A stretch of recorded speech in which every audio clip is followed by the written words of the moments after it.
Sir मुझे poem समझ में नहीं आती, सर मुझे पोएम। अक्सर बच्चों की शिकायत रहती है कि मुझे पोएम समझ में नहीं आती। अरे भाई ये हवा नहीं है, पोएम तो बहुत ही आसान होती है।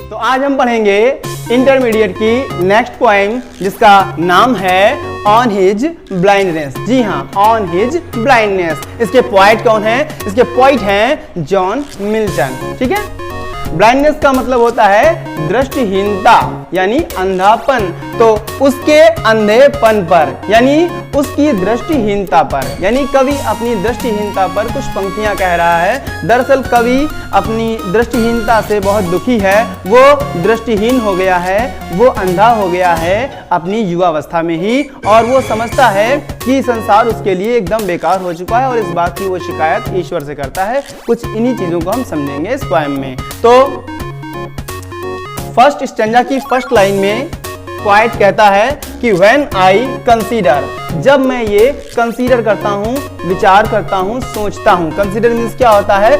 समझना, विचार करना, सोचना। हाउ माई लाइट, कि किस प्रकार से मेरी लाइट। लाइट का मतलब क्या होता है? प्रकाश, लेकिन यहाँ पर आंखों का प्रकाश है, यानी कि आंखों की रोशनी, आंखों की दृष्टि। ठीक है, किस प्रकार से मेरी आंखों की दृष्टि इज स्पेंट। वैसे स्पेंड का मतलब क्या होता है? खर्चा करना, स्पेंड। ठीक है, ये उसकी थर्ड फॉर्म है स्पेंट, यानी वैसे तो नॉर्मली खर्च हो जाती है चीज, लेकिन दृष्टि क्या हो जाएगी? चली जाएगी। ठीक है, दृष्टिहीन हो जाएगा व्यक्ति। तो जब मैं सोचता हूँ, विचार करता हूँ कि किस प्रकार से मेरी आंखों की रोशनी, किस प्रकार से मेरी दृष्टि क्या हो गई है? चली गई है, आंखों की रोशनी चली गई है, तो अपने पास से यहाँ पर कह सकते हैं मुझे बड़ा ही दुख होता है। क्योंकि आप जानते हैं पोएम के अंदर पूरा सेंस नहीं लिखा हुआ होता, हमें अपने सेंस का प्रयोग करना होता है। ठीक है, तो जब मैं ये विचार करता हूं कि मेरी आंखों की रोशनी किस प्रकार से चली गई। एर मीन्स क्या होता है? एर मीन्स होता है पहले। ठीक है, एर मीन्स पहले। हाफ माई डेज, हाफ का मतलब आपको पता होगा आधा, थोड़ा सा सेंस लगाइए। हाफ माई डेज, मेरे आधे दिनों में, मतलब मेरे जीवन के आधे दिनों में, यानी मेरे आधे जीवन में, यानी मेरी युवा अवस्था में। ठीक है, यानी मेरी युवा अवस्था में ही मेरी आंखों की रोशनी किस प्रकार चली गई। इन दिस डार्क, इस डार्क, डार्क का मतलब ऐसे होता है क्या? काला या अंधेरा। यहाँ पर क्या कहेंगे? अंधकारपूर्ण, क्योंकि आगे वर्ड भी लिखा है ना, संसार। संसार की विशेषता है कि वो अंधकारपूर्ण है। तो अंधकारपूर्ण संसार में, एंड वाइड, और कैसा है संसार? ये संसार वाइड भी तो है, विस्तृत है, विशाल है, यानी इस विशाल और अंधकारपूर्ण संसार में। चलिए एक बार फिर पढ़ते हैं। जब मैं विचार करता हूं कि किस प्रकार से मेरी आंखों की रोशनी इस विशाल या इस विस्तृत और अंधकारपूर्ण संसार में किस प्रकार से चली गई, किस प्रकार से चली गई, तो मुझे बड़ा ही दुख होता है।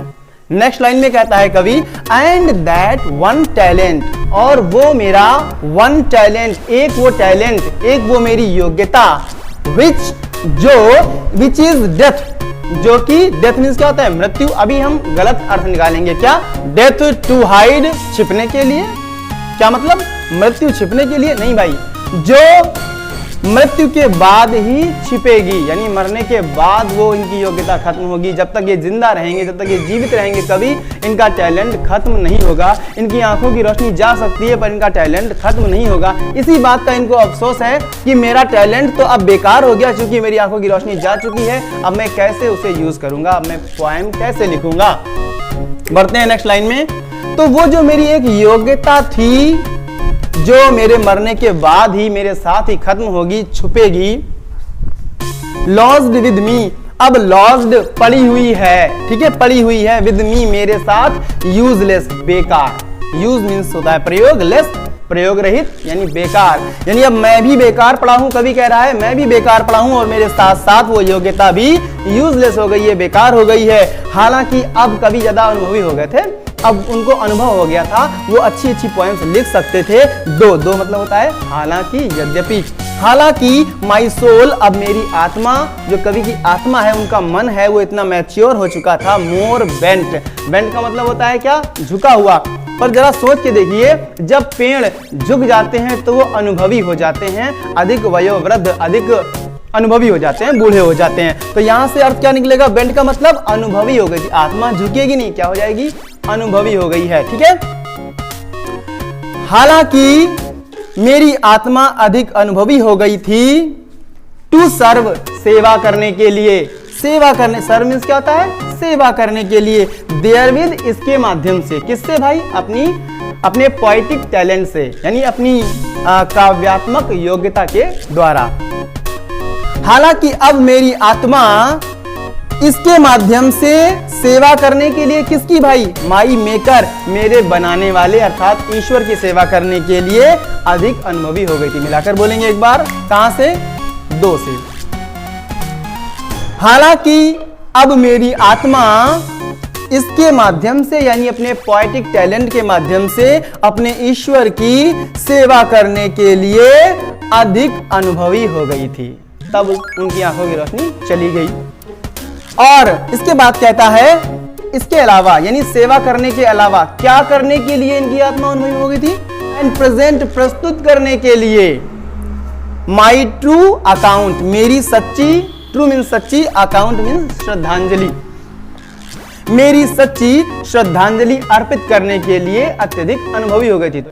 हालांकि अब मेरी आत्मा इसके माध्यम से, यानी अपने पोएटिक टैलेंट, अपने काव्यात्मक योग्यता के माध्यम से अपने ईश्वर की सेवा करने के लिए और उसके प्रति अपनी सच्ची श्रद्धांजलि अर्पित करने के लिए अधिक अनुभवी हो गई थी। तब आंखों की रोशनी चली गई, बड़ा दुख हुआ इनको भाई। ठीक है, तो इन्हें डर किस बात का है, तो भैया डर इन्हें इस बात का है कि लेस्ट, कहीं ऐसा ना हो, लेस्ट का मतलब क्या होता है, कहीं ऐसा ना हो कि वह, ही मीन्स क्या होता है, वह, लेकिन यहां देखें आप, ही का एक्स बड़ा है, यानी कैपिटल लेटर है, इसका मतलब ये ही जो आपका आया हुआ है, ये गॉड के लिए आया है, ईश्वर के लिए आया है। जरा एक बार फिर देखते हैं। तो कवि को इस बात का डर है कि कहीं ऐसा ना हो कि ईश्वर रिटर्निंग, लौटने पर, चाइड, चाइड माने होता है डांटना, फटकारना, कहीं ऐसा ना हो कि जब कवि ईश्वर के पास वापस लौटे, जब उसकी मृत्यु हो जाए, तो वो उसे डांटे और फटकारे कि आपने अपने योग्यता का प्रयोग नहीं किया। डोथ, डोथ को आप मानिए ये आपका डज लिखा हुआ है, मैं आपको पहले भी बता चुका हूं कई और पॉइंट्स में। डोथ गॉड एग्जैक्ट डे लेबर, क्या गॉड, ईश्वर, एग्जैक्ट, एग्जैक्ट मीन्स चाहना, क्या ईश्वर चाहता है डे लेबर, वैसे डे माने होता है दिन, लेबर मीन्स क्या होता है, मेहनत, दिन की मेहनत, लेकिन क्या बोलेंगे हम, केवल मेहनत। क्या ईश्वर मेहनत चाहता है, परिश्रम चाहता है, लाइट डिनाइड, लाइट मीन्स दृष्टि या रोशनी, डिनाइड मीन्स रहित या छिनी हुई, यानी दृष्टिहीन, क्या हो जाएगा, दृष्टिहीन। क्या ईश्वर मुझ जैसे दृष्टिहीन से भी, थोड़ा सेंस अपना लगाएंगे, क्या ईश्वर मुझ जैसे दृष्टिहीन से भी मेहनत चाहता है, परिश्रम चाहता है कि मैं भी परिश्रम करूं, मैं तो परिश्रम करने के काबिल ही नहीं हूं, मेरी तो आंखों की रोशनी चली गई है। क्या मुझ जैसे व्यक्ति से भी ईश्वर परिश्रम चाहता है? आई फॉन्डली आस्क, ये फॉन्डली लिखा हुआ है, FONDLY, फॉन्डली, मूर्खता पूर्वक ऐसा सवाल ही कर रहे हैं, ईश्वर से कह रहे हैं मुझसे भी ईश्वर चाहता है क्या काम? अरे ईश्वर किसी से कुछ नहीं चाहता ना, तो इनकी मूर्खता थी ये स्टार्टिंग में, शुरुआत में। तो मैंने मूर्खता पूर्वक पूछा, क्या बात पूछी? क्या ईश्वर मुझ जैसे दृष्टिहीन से भी मेहनत चाहता है, परिश्रम चाहता है? बट पेशेंस, लेकिन मेरे पेशेंस ने, मेरे धैर्य ने, यानी खुद ही शिकायत करते हैं ईश्वर से, और खुद ही जो इनका पेशेंस है, इनकी अंतरात्मा है, जो इनका सब्र है, इनका धैर्य है, वो टू प्रिवेंट, रोकने के लिए, प्रिवेंट मीन्स रोकना, तो तुरंत ही क्या होता है, लेकिन तुरंत ही इनका जो धैर्य है वो रोकने के लिए, क्या रोकने के लिए? दैट ममर, मेरी उस ममर को, बड़बड़ाहट को, ममर मीन्स क्या होता है? बड़बड़ाहट या शिकायत, मेरी उस शिकायत को रोकने के लिए, मेरी उस बड़बड़ाहट को रोकने के लिए, सून रिप्लाइज, बहुत जल्द ही, तुरंत ही उत्तर देता है मेरा धैर्य। यानी कवि के अंदर का धैर्य, जो सब्र है, वो उत्तर देता है, कहता है रुको, ईश्वर से कोई शिकायत मत करो, ईश्वर किसी से कोई काम नहीं चाहता, तुरंत उत्तर देता है इनका धैर्य। क्या कहता है? गॉड डोथ नॉट नीड, यानी ईश्वर डोथ नॉट, आपको बताया था कि डज नॉट मान लीजिए, ईश्वर को आवश्यकता नहीं है, नीड आवश्यकता नहीं है, ईदर मैन्स वर्क या तो आदमी के काम की, यानी ना तो आदमी के कार्य की आवश्यकता है और हिज ओन गिफ्ट्स, और ना ही उसके मतलब ये एच बड़ा बना हुआ है, कैपिटल बना हुआ है, मतलब ये ईश्वर के लिए प्रयुक्त हुआ है, ईश्वर के खुद के दिए हुए गिफ्ट्स उपहारों की। ठीक है, ईश्वर ने जो इंसान को उपहार दिए हैं बहुत सारे, उसे बंगला गाड़ी, उसे खाने के लिए भोजन दिया है, ईश्वर को उस भोजन की, उस बंगला गाड़ी की किसी की आवश्यकता नहीं है। ठीक है, ना तो आदमी के काम की आवश्यकता है। तो ईश्वर को ना तो आदमी के काम की आवश्यकता है, ना ही उसके खुद के दिए हुए उपहारों की आवश्यकता है। तो ईश्वर ना तो व्यक्ति के काम को चाहता है और ना ही उसके खुद के दिए हुए उपहारों को चाहता है। हु बेस्ट, बल्कि वो लोग जो, बेस्ट माने सबसे अच्छी तरीके से क्या करते हैं भाई, बियर सहते हैं। ठीक है, जो लोग बहुत अच्छी तरीके से सहते हैं। हिज माने उसके, ईश्वर के, क्या, माइल्ड योग, माइल्ड माने होता है हल्के फुल्के। ठीक है, माइंड मीन्स क्या होता है, छोटे मोटे हल्के फुल्के, योग मीन्स होता है कष्ट। ठीक है, दिक्कतें, कष्ट। तो जो व्यक्ति बहुत अच्छी तरीके से ईश्वर के द्वारा दिए गए छोटे मोटे कष्टों को सह लेता है, सब्र कर लेता है, ऐसे लोग भी दे सर्व हिम बेस्ट, ऐसे लोग भी उसकी, हिम एच कैपिटल है, यानी कि ईश्वर की सर्व सेवा करते हैं, बेस्ट सबसे अच्छी तरीके से सेवा करते हैं। तो अगर आपको ईश्वर की सेवा करना है बहुत अच्छी तरीके से, तो एक और तरीका है क्या, कि सब्र करें, जो ईश्वर ने दिया है आपको उसमें सब्र करें। ठीक है, ये हमें पंक्ति सिखा रही है। और आगे क्या कहते हैं, और इनका पैशंस ही जवाब दे रहा है, कह रहा है भैया सुनो मेरी बात, जो उसकी स्टेट है ना, हिज, उसकी यानी ईश्वर की जो स्टेट है, अवस्था है ना, ईश्वर की अवस्था कैसी है, किंगली, राजाओं की तरह है। हालांकि राजाओं की तरह कहना भी गलत है, उसकी अवस्था की कोई तुलना ही नहीं है। फिर भी यहां पर पोएम में क्या मान लेते हैं कि ईश्वर की जो अवस्था है ना, वो राजाओं की तरह शाही है। ठीक है, थाउजेंड्स, हजारों। अब कौन हजारों, ये अपने मन से हम समझ लेंगे, कौन भाई हजारों, हजारों जो हैं वो एट हिज, उसके, ईश्वर के बिडिंग, आदेश पर, स्पीड, बड़ी तीव्रता से, हजारों, अभी पता नहीं है कौन हजारों। ठीक है, देखते हैं, उसके एक आदेश पर तीव्रता के साथ, एंड पोस्ट ओवर मीन्स तैनात रहते हैं, हजारों तैनात रहते हैं। कौन भाई, देवदूत या फरिश्ते। ठीक है, ये हम अपने मन से कहेंगे। ठीक है, तो पढ़ते हैं एक बार फिर, हजारों देवदूत उसके एक आदेश पर, ईश्वर के एक आदेश पर तीव्रता के साथ तैनात रहते हैं, land and ocean, land means भूमि पर, जमीन पर, एंड ओशन और समुद्र में, हर जगह तैनात रहते हैं। ठीक है, विदाउट रेस्ट, बिना आराम किए।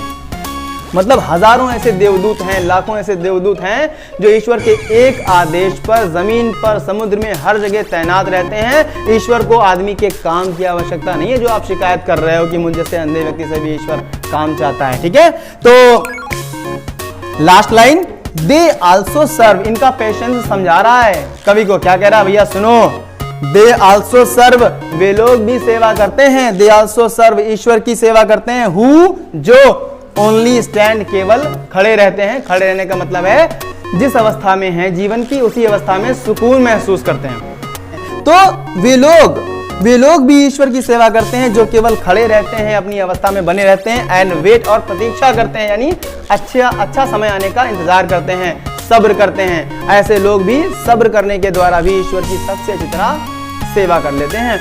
अगर आपने यहां तक वीडियो को देख लिया है और आप हाई स्कूल या इंटरमीडिएट के एग्जाम्स में इंग्लिश की तैयारी करना चाहते हैं, तो देर किस बात की, वीडियो के नीचे देखिए रेड कलर का जो सब्सक्राइब का बटन है उसको दबाइए, और पास में ही बेल आइकन है उसको भी दबा दीजिए, और उस बेल आइकन को दबाकर ऑल सेलेक्ट कर लीजिए, ताकि आने वाले हर वीडियो की नोटिफिकेशन आपको बराबर मिलती